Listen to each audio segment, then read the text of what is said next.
Beth here. Welcome back to A to Z Vegetables. Today we're going to be talking about bokchoy.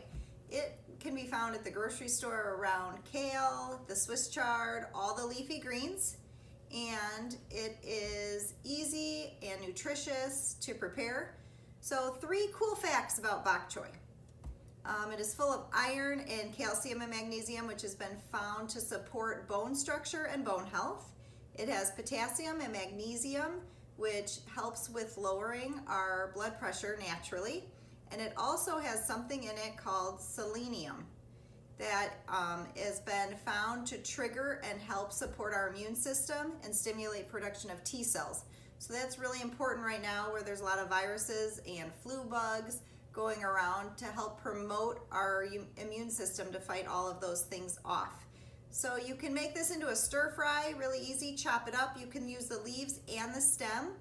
Or here's an example, I made a roasted bok choy under the broiler for 3 to 5 minutes. I made a quick sauce with liquid aminos, some fresh ginger, red crushed pepper, salt and pepper, and then drizzled that on top, 3 to 5 minutes under a broiler, and I topped it with some sesame seeds. So get creative. If you have a favorite bok choy recipe, post it below.